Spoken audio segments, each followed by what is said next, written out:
Hey guys, Victor here, coming at you with another video, and today I'm going to be teaching you how to play Tearlament. Now, if you can believe it or not, I've never actually showcased how to play pure Tearlament on this channel, despite having like a million different videos showcasing various Tearlament decks. Instead, I've always kind of like decided to mesh this together with like other engines to showcase like the power that is possible, but I decided it's finally time for a change, and we're finally going to actually delve into what the more optimal ways to play Tearlament are, as this is still a pretty complicated deck and it's very easy to mess up, especially for new players, right? So we're basically just going to go like over the order of operations that you should be having, and in order to do that, we're of course going to be going through the experience by drawing a real test hand and then just playing it out to see what we can get. Hopefully it's going to be better, or the hand that we receive is going to be better than normal, or even just average, so I can actually showcase the real potential that Tearlament has as a whole, even in its currently neutered state. So, with that in mind, let's jump straight into it. Now, as always, we're going to give this deck a nice shuffle to ensure that it's as authentic as possible with our opening hand. I don't really enjoy, doing the opening or putting 5 perfect cards in our hand to showcase that what the deck can do at max potential. I enjoy more giving you like an authentic experience, even with like the more mediocre hands, so that you can get like a general idea of what you should do when you're like facing any kind of trouble, right? And as for the deck, or the version of Tearlament that we will be using, is going to be the most recent one that I uploaded, but there will be a couple of small changes that I've made. So I guess technically that one is out of date, but if you want like the most for the frame of reference, if you want like the most realistic one, it's definitely going to be the one that I'm going to put somewhere up here probably, or like down in the comments, or in the description. It'll be somewhere, or you can just like click on the channel and then click on the most recent pure Tearlament video. So either way, it works, right? All right, and we're just gonna give it a little bit more for one last shuffle, and then we're gonna cut it, and that's gonna be our hand. So we're gonna put this to the side, and then we're gonna draw our opening 5, being a Solyak, an Emseti, a Bestial Magnemite, an Ash Blossom and Joyous Spring, and a Kashtira Fenrir. So all in all, pretty solid hand.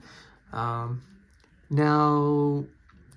as for how you're gonna start, you could, I guess, technically go with like the Emseti play first, just to like activate it and get it in the graveyard. But then you open up yourself to getting essentially just like hit by Ash Blossom immediately and just going super minus, which I don't really enjoy. But I guess technically it is fine, but we're not going to do that just yet. If you open up like a Kashtira monster, that should pretty much always be like your go-to play in most situations. The only time that I wouldn't go straight for the Kashtira play is if I had like a Primeval Planet Pearl or Rhino in my hand, as I'll typically want to play that first, see if I can bait out like an Ash Blossom, or even like a Droll and Lockbird, right? Because if you get hit by a Droll and Lockbird after the Fenrir's effect resolves, you're going to be in a pretty awkward position because you don't really have like a lot of gas. But those are for hands when you have cards like Primeval Planet Pearl or Rhino. Obviously, we don't have it, so we just got to go with our best play, which is currently Special Summon Kashtira Fenrir. And as for zone placement, it doesn't really matter anymore. When we're playing cards like Cross Shape in the extra deck, which we're currently not doing, then the zone placement definitely matters, and you want them in like the right under like the extra monster zone, basically. But for now, this is perfectly fine. So this will be our extra monster zone, our middle, another extra, and then our 2 sides, right? So all right, we'll keep that in mind. And then from here, we're going to activate Kashtira Fenrir's effect first, just because, like I said, we're going to try and do as much as possible to try and bait a potential Ash Blossom. And then if you just start with Fenrir, your opponent still isn't really going to know what you're playing, right? They could assume that it's like a Malice deck. They could assume it's a pure Kashtira deck. They could also even just assume that it's like the Kashtira Fiendsmith deck, which, is still pretty popular because it's basically just Kashtira with the Fiendsmith engine. But yeah, we're going to do that, and then we're going to search out our Tearlaments Kashtira, and then from here our opponent is going to know exactly what we're playing and how to most effectively use their cards, right? But even so, from here we're going to activate our Emseti, and we're going to discard our Solyak, and then from here we're going to search out our King Sarcophagus and then draw a card. Now, because the Solyak was sent to the graveyard by card, or as cost, in order to activate our Emseti's card effect, it will not be able to trigger, so we're not going to be able to add a monster, which is why I'm a little bit more hesitant to typically send cards like that. But it's perfectly fine in this situation because our ultimate goal is going to be to try and banish this card with our Kashtira Fenrir, and then at some point, we're ideally going to hit like a Tearlaments Grief and be able to add it back to hand. But even though we don't get the search, we're still filling our graveyard with fodder, and we can continue to play, which is always going to be a pretty solid play. And then our draw because Imseti's broken, and well, would you look at that, Call by the Grave. Now, if our opponent had Ash Blossom, they definitely would have used it by now, so this card honestly isn't as effective, but you can still use it offensively during your opponent's turn, right, if they're playing like a graveyard deck. So it's still a really powerful card to draw into, so we're pretty happy about that. But in all likelihood, it'll probably just end up being discarded by the King Sarcophagus, if we're being honest, just because we do need some fodder. And as for like King Sarcophagus itself, if you decide to, not decide, but if you happen to like hard open it, and like you discard a card to send, I typically like to send the happy first, and then I'll proceed to just like play normally, mainly because like you're playing 3 Imseti, right? So the chances of you milling it are already pretty high, which means that you don't have to devote like a discard off of the King Sarcophagus just to try and get the Imseti in there. You will get to it eventually at some point, and if not, then you just discard it when like it's like a last case resort, I guess. But even so, this is perfectly fine. From here, you have a couple of options as well. So we can start with the King Sarcophagus play and go straight for the Zombie Vampire, or we can go for the Tearlaments Kashtira line, just to basically make it so that's a little bit easier to banish this and then like make sure that we're going to be able to have access to our Tearlaments Grief at some point in the graveyard. But I think we're actually going to go with the King Sarcophagus, and in this situation, we're actually going to discard Ash Blossom and Joy Spring, just because you still need some kind of protection from cards like Ghost Ogre and Snow Rabbit. So Calm by the Grave, pretty useful in that regard. But yeah, and then as opposed to like Ash Blossom, while it's a good card, right? Obviously, if you haven't been hit by like a Mole Charmy already at some point, you're probably not going to get hit by it like at all. And this is basically like the ultimate purpose of this card, just to prevent ourselves from getting hit by some kind of Mole Charmy, which we can still stop with Call by the Grave, by the way. So yeah, we really don't need Ash Blossom at this point, and it's perfectly fine just to send the Happy now. So we're going to send Happy, and then from here, we're going to go straight for the Zombie Vampire play, which basically just means that we're bringing back our Happy and our Imseti from our graveyards. And like I said, the zones really don't matter because we're about to Exceed Summon with them. Now, as for where you're supposed to Exceed Summon with them, I typically just enjoy putting them in the extra monster zone, because these monsters are typically going to be linked off almost every single time, so you don't really lose anything by putting them up here, and this does open up some free slots down here that you can take advantage of. So from here, we're going to make the Zombie Vampire, and just like that, we've met 4 summons already, so we're still safe from Nibiru, which is one of this deck's main priorities, right? Especially if we don't have access to cards like Rukolos just yet, because we haven't actually started milling anything, right? So you want to try and play around Nibiru for as long as possible. Then from here, we're going to activate the Zombie Vampire's effect. I like detaching Imseti just because it does happen to be a dark monster, which means that you can fusion summon with it a little bit more effectively. But that's not where the chain is going to end. So we're actually going to chain the Tearlaments Kashtira now to the Zombie Vampire to summon itself, as now we can just special summon the Tear Cache and then banish the Soyak. So if by chance we happen to mill 4 cards off of the Zombie Vampire, one of them happens to be Tearlaments Grief, we're basically just going to be able to plus and add that back to our hand. So, you know, just little things like that go a long way in helping you win the game. So you really just got to pay attention to little minor plays like that, because they really do add up really fast. So now we special summon the Tear Cache, and then we're going to resolve our Zombie Vampire. So we're going to hit Talent, Foolish Burial Goods, Tearlaments Rhinoheart, and Tearlaments Rhinoheart. And then we mill 4 of our opponent's cards as well. So from here, we're probably going to summon one of our Rhinohearts. Let's not like fool ourselves, right? Because that's instantly going to unlock the rest of our extra deck to allow us to make like a Bahamut Toad play. But sometimes the cards in your opponent's graveyard are just so much better, and there is going to be some kind of justification for wanting to take them. Now, this is not one of those times because we want to showcase the tier deck, but even so, it's still really solid. So off the Zombie Vampire, we're going to special summon our Rhinoheart, and then from here, a new chain link will activate, being Rhinoheart Chain Link 1, and then Tear Cache Chain Link 2 to mill 3 cards, and we're of course going to send cards from our own deck. So we're going to mill 3, being the Rhoda, the Soyak, and the Foolish Burial. So nothing too important there, but that's fine, because as long as we have the Imseti here, we can always fusion summon into something. And as for what we send, I just like sending Havness on turn 1 because it's the only one that basically just can't be used, right?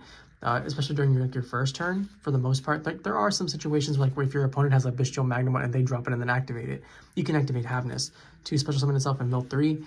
But by far, like on your first turn, this one's consistently going to be like the worst one. Then from here, we can decide whether we want to activate Havness as Chainlink 1 or Celiac as Chainlink 1 to search a tier monster. And we're probably just going to do Havness Chainlink 1, Celiac Chainlink 2, so that way we can ensure that Havness ends up at the bottom of the deck so that we don't accidentally mill it again, which would not be the case if we do Celiac 1, Havness 2, because we fusion summon first, put at the bottom, and then Celiac will search and we have to shuffle our deck. So yeah, we're going to do it that way with Celiac Chainlink 2, Havness Chainlink 1.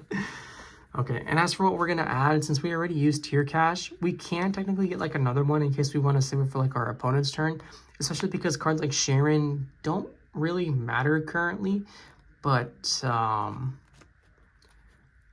think, so it's one of those tough decisions, right? You can go between Sharon to try and mill 3 more, but it probably won't do anything with the current hand that we have, just because this is going to be fodder for Totally Awesome.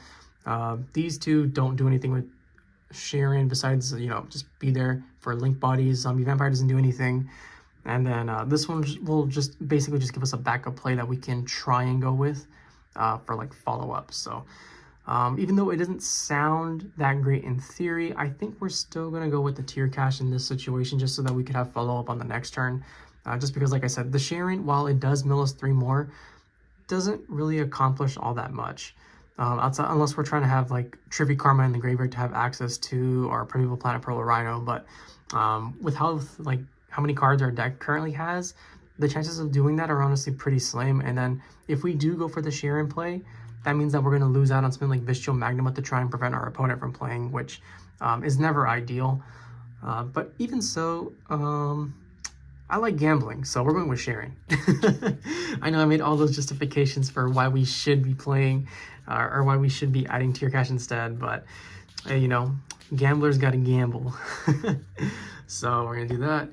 Then we're gonna go here and we're gonna fuse these two into our Mud Dragon of the Swamp.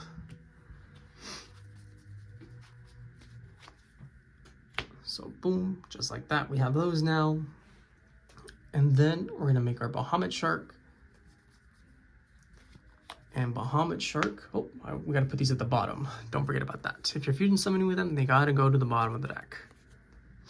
And then Bahamut Shark's effect will activate, so you detach 1. Because we already have a Rhino Heart in there, it's probably better just to detach the Mud Dragon of the Swamp in this case. And from here, we're gonna summon Totally Awesome. Now, when you're summoning Totally Awesome, it's pretty important to make sure that it's never in the extra monster zone, just because you do open up yourself to getting hit by like Relinquished Anima, right? So as long as you put it like either in the middle or in the 2 far right zones, it's basically just always going to be safe. So yeah, something just to keep in mind, right? And then from here, we have a couple of other plays too. So because we have the Totally Awesome now, which just happens to be a level 2, if you really want to, you can go straight for a Sprite Sprint play, where you just link the Toad and the Zombie Vampire off, and then you go for a Sprite Sprint, and then Sprite Sprint will send Merly, and then Merly's effect will add back a monster that's water from your grave. Or no, sorry. Toad will add back the water monster, and then Merly will fusion summon for something else. But I don't really know if that's worth it just yet, as you would typically want to add like a Tier Cache or something, and we don't have that. Like, while we do have the Rhino Heart and we have not used our normal summon, I don't know, it's just so many things to think about, right? And it all really depends on like what your opponent is playing. So it's why this is like one of the more complicated decks, but there's so many different routes that one can go, and it's very easy just to go through the unoptimal route. Like, there's no guarantee that even what I'm doing is currently optimal, right? Especially because, like I said, we're gonna gamble on the Sharon mill 3 for no reason outside of gambling is fun. But yeah, I don't know. I think this is fine for now, and then as for our extra deck, we can start accessing that, right? So for sure, we're going to be making an IP Masquerena. So that means this one and either the tier cache or the Bahamut Shark, probably the tier cache so that we can have something that we want to actually do, is going to be sent. And then from here, you have to rationalize, is it worth it to go into, say, for example, a Kaleido Heart potentially, and then like, I don't know, it's really weird with the Sprites brand. I don't really enjoy doing it too often unless I really have to, but let's just gamble and see what happens, right? So we're gonna activate our Sheeran's effect, sending the Magnemite, even though I don't really want to. And then we're gonna mill 3, and then ideally we can hit like a Grief or a Trivy Karma or just something that'll let us get some more pressure for the next turn. So we have an Ash, King Sark, and a Hellshadal.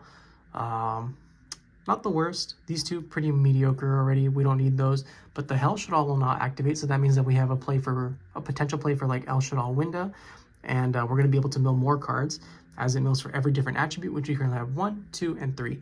As we have 2 darks, 2 waters, and 1 earth, which means we have 3 different attributes. So we mill 3 more cards. We mill the planet, we mill the Beast King, and we mill the Grief finally. So great, Grief effect. We'll add back the Sulyak, and it looks like our gambling paid off because now we have another card just to try and like stop our opponent, right? So we could just end it here if we're being honest, and this board is honestly pretty strong and really difficult for most decks to out, right? As you have a Monster Negate, another potential Monster Negate, an Omni Negate, IP Masquerena, which will either go into Sprite Sprint, which makes Kaleido Heart, or it'll go into SP Little Knight to banish our opponent's cards. We have the Sharon, which is always pretty much going to be sent off the Sulyak, so this is going to be like another guaranteed fusion summon. And then we have Keshtira Fenrir's banish face down. So let's just count up how many interactions, right? So we have 1, 2, 3, 4, 5, 6. And I guess we can count SP Little Knight as like 2 interactions because it'll banish something on the summon, and then like it'll banish itself with another card when they try to activate something. So, and then, so we have 7 interactions there, and then you're gonna bring out, when you send this card, you're gonna bring out like a Kaleido Heart, so that's another interaction, so we can make that 8. And then the Toad will be able to add back a monster, and it's basically always going to be Tearlaments Kashtira, right? So we're gonna have like another potential to mill 3 more cards. And even if you don't want to make Kaleido Heart, because we milled the Hellshadal Winda or Hellshadal Hollow, that means we can make Hellshadal Winda, or with Beast King of the Swamp, you can make Rukalos as well. So we have plenty of options, and it basically, this deck is able to fit the mold and play against every single deck that you may encounter, and changes plays pretty much like on the fly instantly. So as you can see, pretty strong, even with like my scuffed commentary. So with that, I hope you guys enjoyed it. If you did, please feel free to like, comment, subscribe, and I'll catch you guys in the next one. See ya!